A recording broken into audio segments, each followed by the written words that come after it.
ಮೊಸರಿನ ಮೇಲೆ ಹಾಕಲಾಗಿರುವ ಜಿಎಸ್ಟಿಯನ್ನು ವಾಪಸ್ ಪಡೆದುಕೊಳ್ಳಬೇಕು ಎಂದು ತುಮಕೂರು ಗ್ರಾಮಾಂತರ ಶಾಸಕ ಡಿಸಿ ಗೌರಿಶಂಕರ್ ಹೇಳಿಕೆ ನೀಡಿದ್ದಾರೆ. ದಿನಬಳಕೆ ವಸ್ತುಗಳ ಮೇಲೆ ಜಿಎಸ್ಟಿ ಏರಿಕೆ ವಿಚಾರಕ್ಕೆ ಸಂಬಂಧಿಸಿದಂತೆ ಸುದ್ದಿಗಾರರ ಜೊತೆಗೆ ಮಾತನಾಡಿದ ಅವರು, ನಾನು ಈ ಬಗ್ಗೆ ಕಾಮೆಂಟ್ ಮಾಡಿದ್ರೆ ಒಂದು ಪಕ್ಷದ ಎಂಎಲ್ಎ ಎಂಬ ಭಾವನೆ ಬರುತ್ತದೆ. ಮುಂದಿನ ಚುನಾವಣೆಯಲ್ಲಿ 100% ಮನೆಗೆ ಕಳುಹಿಸುತ್ತಾರೆ ಎಂದರು. ಹಾಲು ಮೊಸರಿನ ಮೇಲೆ ಜಿಎಸ್ಟಿ ಹಾಕುವುದು ಅವಮಾನ ಅಲ್ವಾ? ಮಕ್ಕಳು ಕುಡಿಯುವ ಹಾಲಿಗೂ ಜಿಎಸ್ಟಿ ಹಾಕ್ತಾರೆ ಅಂದ್ರೆ ಏನ್ ಹೇಳೋದು? ರೈತರಿಗೆ ಪ್ರೋತ್ಸಾಹಧನ ಕೊಡಿ, ಆಮೇಲೆ ಜಿಎಸ್ಟಿ ಹಾಕಿ ಎಂದು ಅವರು ಒತ್ತಾಯಿಸಿದರು. ಹಾಲು ಮೊಸರಿನ ಮೇಲೆ ಜಿಎಸ್ಟಿ ಹಾಕುವುದು ಸೂಕ್ತ ಅಲ್ಲ, ಇದು ತಪ್ಪು ನಿರ್ಧಾರ. ಸರ್ಕಾರ ವಾಪಸ್ ತೆಗೆದುಕೊಳ್ಳಬೇಕು. ಜಿಎಸ್ಟಿ ಬಗ್ಗೆ ಕುಮಾರಸ್ವಾಮಿಯವರು ಸಭೆ ನಡೆಸಿ ಚರ್ಚೆ ಮಾಡಿದ್ದಾರೆ. ಶೀಘ್ರದಲ್ಲಿ ಜಿಲ್ಲಾ ತಾಲೂಕು ಮಟ್ಟದಲ್ಲಿ ಜೆಡಿಎಸ್ ಪ್ರತಿಭಟನೆ ಮಾಡಲಿದೆ. ಜಿಎಸ್ಟಿ ಹೊರೆಯನ್ನು ತೆಗೆದುಹಾಕಬೇಕೆಂದು ಒತ್ತಾಯ ಮಾಡ್ತೇವೆ ಎಂದು ಅವರು ಹೇಳಿದರು. ಬಿಜೆಪಿಯ 25 ಎಂಪಿಗಳಿಗೆ ತಾಕತ್ತಿಲ್ಲ. ನಾವು ಹೋರಾಟ ಮಾಡಲು ಹೋದರೆ ಭ್ರಷ್ಟಾಚಾರಿ ಹಾಗೂ ದೇಶದ್ರೋಹಿಗಳು ಅಂತ ಪಟ್ಟ ಕಟ್ಟುತ್ತಾರೆ. ಆನೆ ಹೋಗಿದ್ದೇ ದಾರಿ ಅನ್ನುವಂತಾಗಿದೆ ಬಿಜೆಪಿಯವರ ಕತೆ. 2023ರ ಚುನಾವಣೆಯಲ್ಲಿ ಜನರು ಉತ್ತರ ಕೊಡ್ತಾರೆ. ದೊಡ್ಡ ವಿರೋಧ ಪಕ್ಷ ಕಾಂಗ್ರೆಸ್ ಅವರೇ ಮಾತನಾಡುತ್ತಿಲ್ಲ. ಅವರೇ ಶಕ್ತಿ ಇಲ್ಲದಂತೆ ಕುಳಿತಿದ್ದಾರೆ. ಕಾಂಗ್ರೆಸ್ನವರು 6 ಕೊಟ್ಟರೆ ಅತ್ತೆ ಕಡೆಗೆ, 3 ಕೊಟ್ಟರೆ ಸೊಸೆ ಕಡೆಗೆ ಅಂತಾರೆ. ಸಿಎಂ ಆಗಬೇಕು ಅಂತ ಸಿದ್ದರಾಮಯ್ಯ, ಡಿಕೆ ಶಿವಕುಮಾರ್ ಜಗಳ ಮಾಡ್ತಿದ್ದಾರೆ ಎಂದು ಟೀಕಿಸಿದರು. ವರದಿ ರಾಜೇಶ್ ರಂಗನಾಥ್. ಇದನ್ನ ಜನ ನಾವು ಉತ್ತರ ಕೊಡೋದಕ್ಕಿಂತ ಜನ ಚುನಾವಣೆಯಲ್ಲಿ ಉತ್ತರ ಕೊಡ್ತಾರೆ. ಯಾಕಂದರೆ ಈಗಾಗಲೇ ನಾನು ನಿನ್ನೆ ತಾನೇ ಇದು ಆಗಲೇ ಟಿವಿನಲ್ಲಿ GST ಬಗ್ಗೆ ಏರಿಕೆ ಆಗಿರುವಂಥದ್ದು. ಈಗ ನಾನು ಅನ್ನೋದಕ್ಕಿಂತ ಅಂಗಡಿಗಳ ಮುಂದೆ, ಟೀ ಅಂಗಡಿಗಳ ಮುಂದೆ ಜನ ರೈತರು ಮಾತಾಡ್ತಾರಲ್ಲ, ಕೇಳಿಸ್ಕೋಬೇಕಾಯ್ತದೆ.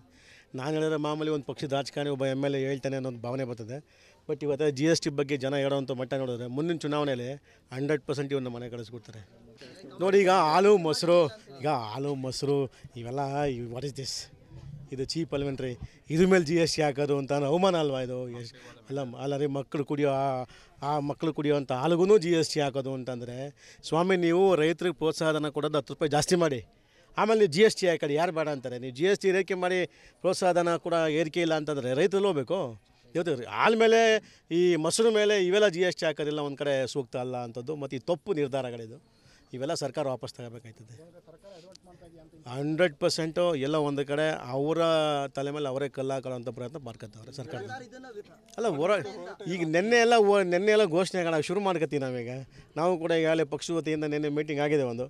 ನೆನ್ನೆ ಕೂಡ ರಾಷ್ಟ್ರಪತಿ ಚುನಾವಣೆ ನಡೀತು. ಅಲ್ಲಿ ನಾವೆಲ್ಲ ಕೂಡ ದ್ರೌಪದಿ ಮುರ್ಮು ಅವರಿಗೆಲ್ಲ ಒಂದು ಕಡೆ ಬೆಂಬಲಿಸಬೇಕು ಅಂತ ನಮ್ಮ ಪಕ್ಷ ನಿರ್ಧಾರ ಮಾಡಿತ್ತು. ಅದೇ ಥರ ನೆನ್ನೆ ವೋಟ್ ಮಾಡಿದ್ದೀವಿ. ತದನಂತರ ಮೀಟಿಂಗ್ ಕೂಡ ಆಯಿತು, GST ಬಗ್ಗೆ ಚರ್ಚೆ ಆಯಿತು. ಸೊ ಕುಮಾರಸ್ವಾಮಿಯವರಿಗೆ ಅತಿ ಶೀಘ್ರ ಒಂದು ಮೀಟಿಂಗ್ ಕರೆದುಬಿಟ್ಟು ಎಲ್ಲ ಜಿಲ್ಲಾ ಮತ್ತು ತಾಲೂಕು ಕೇಂದ್ರಗಳಲ್ಲಿ ಒಂದು ಪ್ರತಿಭಟನೆ ಮಾಡಬೇಕು ಕೂಡ ನಿನ್ನೆ ಚರ್ಚೆ ಆಗೈತೆ. ಅತಿ ಶೀಘ್ರವಾಗಿ ಒಂದು ಮೀಟಿಂಗ್ ಕರೆದುಬಿಟ್ಟು ದೊಡ್ಡ ಮಟ್ಟಕ್ಕೆ ಎಲ್ಲ ತಾಲೂಕಲ್ಲೂ ಹೋರಾಟ ಇಟ್ಕೊಳ್ಳೋಂಥ ಕೆಲಸ ಮಾಡ್ತೀವಿ. ಸಹಕಾರ ಅಲ್ಲ, ಪ್ರತಿಯೊಂದು ರೀತಿಯಲ್ಲಿ ಕೂಡ ಸಹಕಾರ ಕೊಡೋಕ್ಕೆ ನಾವು ಸಿದ್ಧ ಇದ್ದೀವಿ ಅನ್ನೋ ಮಾಹಿತಿ ಜನಗಳಿಗಿದೆ. ಅದು ಕಾದು ನೋಡಿ ಯಾವ ಥರ ನಮ್ಮಲ್ಲಿ ಪ್ರತಿಭಟನೆ ಆಗ್ತದೆ, ಕಾದು ನೋಡಿ. ಏನೇ ಪ್ರತಿಭಟನೆ ಆಗೋದಕ್ಕಿಂತ ಸರ್ಕಾರಕ್ಕೂ ಮಾನವೀಯತೆ ಇರಬೇಕಲ್ಲ. ಅಲ್ಲ ಸ್ವಾಮಿ, ನೀವು ಅಧಿಕಾರಿಗೆ ಬಂದಿದ್ದೇನೋ ರೈತರಿಗೆ ಹಸು ಶಾಲೆ ಹಾಕೊಂಬಂದು ರೈತರಿಗೆ ಅನುಕೂಲ ಮಾಡ್ತೀವಿ ಅಂತೆಲ್ಲ ಬಂದಿದ್ದು ನೀವು ಅದನ್ನು ಅರ್ಥ ಮಾಡ್ಕೋಬೇಕು. ಸರ್ಕಾರ ಏನು GST ತರೋದಕ್ಕಿಂತ ಮುಂಚಿತವಾಗಿ ಅರ್ಥ ಮಾಡ್ಕೊಳ್ಳೋ ಸೂಕ್ತ ಇವೆಲ್ಲ ವಾಪಸ್ ತಗೋಬೇಕು. ನಾವು ಒತ್ತಾಯ ಮಾಡ್ತೀವಿ, ದಯವಿಟ್ಟು ಯಾವುದೇ ಕಾರಣಕ್ಕೂ ಈ GST ಅನ್ನೋದು ಹೊರೆನೇನಿದೆ ತೆಗೆದುಹಾಕಬೇಕು. ಸಹಜವಾಗಿ ರೈತರ ಜೀವನ ಮಾಡೋವಂಥ ಮಟ್ಟಕ್ಕೆ ಏನಿದೆ ಮೊದಲು ಯಾವ ರೀತಿ ಇತ್ತು ಜೀವನ ನಡೆಸ್ಕೊಂಡು ಹೋಗೋದಕ್ಕೆ ಅವಕಾಶ ಕೊಡಬೇಕು. ಈ ಗ್ಯಾಸು ನೋಡಿ, ಇವತ್ತು ಸಿಲಿಂಡ್ರು ಮತ್ತು ಇವತ್ತು PVC ಪೈಪ್ಗಳು ಎಲ್ಲಿದೆ?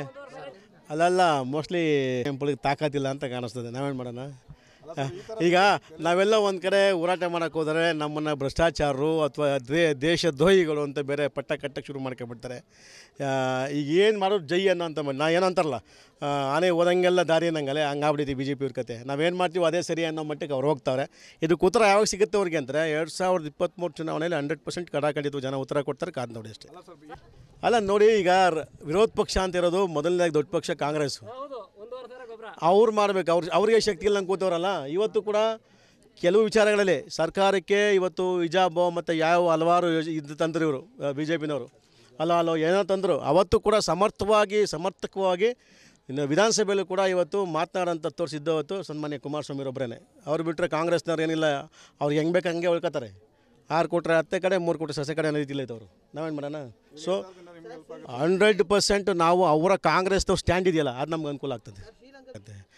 ನಾವೇ ಹೇಳ್ತಾ ಇದ್ದೀವಲ್ಲ, ಅವರ ಕಾಲ ಮೇಲೆ ಅವರೇ ಕಲ್ಲು ಹಾಕಂತವ್ರೆ ಸರ್ಕಾರದವರು. ಇವೆಲ್ಲ GST ಏರಿಕೆ ಮಾಡಿ ನೋಡಿ. ಇವತ್ತು ಯಾವುದೇ ಮನೆಗೋರಿ ನಾವು ಮಾತಾಡೋಲ್ಲ ಸರ್, ಹಳ್ಳಿ ಕಡೆ ಗ್ರಾಮೀಣ ಭಾಗದ ರೈತ ಮಾತಾಡ್ತಾನೆ ಎಲ್ಲ ಅದು 270 ರೂಪಾಯಿ ಇತ್ತು PVC ಪೈಪ್ 580 ರೂಪಾಯಿ 2 ಇಂಚು, ಈಗ 2.5 ಇಂಚು 700 ರೂಪಾಯಿ.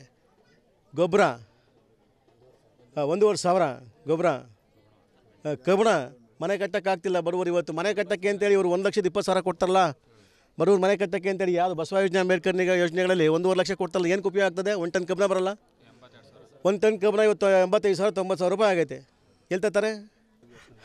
ಅದು ಅವರ ಮುಖ್ಯಮಂತ್ರಿ ಆಗಬೇಕು ಅನ್ನೋಂಥದ್ದು ಅವರಿಬ್ಬರಲ್ಲೂ ಹೋರಾಟ ಮಾಡ್ಕೊಳಕ್ಕೆ ಹೋಗ್ತಾರೆ. ಯಾಕಡೆ DK ಶಿವಕುಮಾರ್ ಅವರು, ಈ ಕಡೆ ಸಿದ್ದರಾಮಯ್ಯ ಅವರು, ಅವರೆಲ್ಲ ಒಂದು ಕಡೆ ಅವರು ಕಚ್ಚಾಟ ಅದರಲ್ಲೇ ಕಚ್ಚಾಟ ಮಾಡ್ತಾರೆ ಬಿಟ್ಟರೆ ವಿನ ಈ ರಾಜ್ಯದಲ್ಲಿ BJP ಮಾಡ್ತಿರ್ತಕ್ಕಂಥ ಭ್ರಷ್ಟಾಚಾರ ಮತ್ತು ದಬ್ಬಾಳಿಕೆ ಮತ್ತು ಈ ಬೆಲೆ ಏರಿಕೆ GST ಏರಿಕೆಯನ್ನು ಮಾಡೋರು ಇದ್ರ ವಿರುದ್ಧ ಹೋರಾಟ ಮಾಡಿ ಜನಗಳಿಗೆ ಎಲ್ಲ ಒಂದು ಕಡೆ ಅವೇರ್ನೆಸ್ ಕ್ರಿಯೇಟ್ ಮಾಡಬೇಕು ಅಂತ ಭಾವನೆ ಇದುವರೆಗೂ ಕಾಂಗ್ರೆಸ್ನಾಗ ಬರದೇ ಇದ್ದಿದ್ದು ವಿಪರ್ಯಾಸ.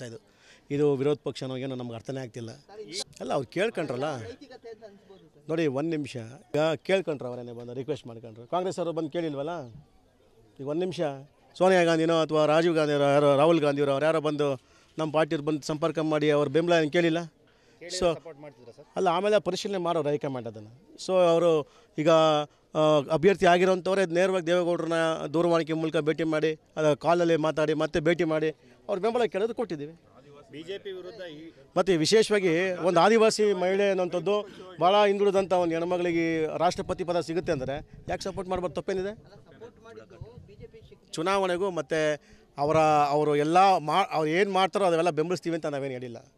ನಾವು ಹೇಳೋದು ಒಂದೇ, ಅದು ಆದಿವಾಸಿ ಮಹಿಳೆ ಒಂದು ಹೆಣ್ಮಗಳಿಗೆಲ್ಲ ರಾಷ್ಟ್ರಪತಿ ಹುದ್ದೆ ಸಿಗುತ್ತೆ ಅನ್ನೋಂಥದ್ದು ಇದ್ದಾಗ ಯಾಕೆ ಮಾರಬಾರ್ದು ಅನ್ನೋದು ಅವ್ರ ಬೆಂಬಲ ಕೇಳೋರು ಕೊಟ್ಟಿದ್ದೀವಿ ಅಷ್ಟೇ. ಬಿಟ್ಟು ನೀವು ಸರ್ಕಾರ ಮಾಡೋ ಅನ್ಯಾಯಕ್ಕೆಲ್ಲ ನಾವು ಬೆಂಬಲ ಕೊಡ್ತೀವಿ ಅಂತ ಹೇಳಿಲ್ಲ.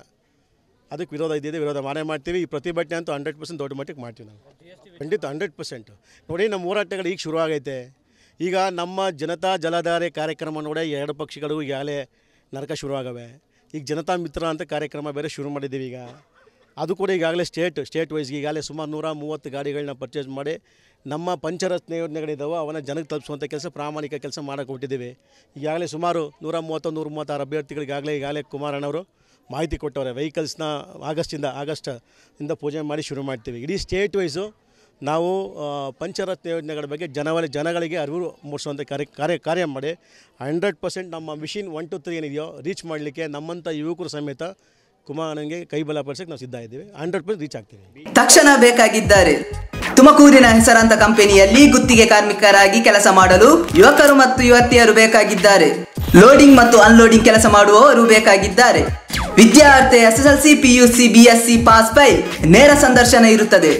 ESI ಮತ್ತು PF ಸೌಲಭ್ಯ ಇರುತ್ತದೆ. ಆಸಕ್ತರು ಕೂಡಲೇ ಸಂಪರ್ಕಿಸಿ. Naveen GL, phone number 9743103968.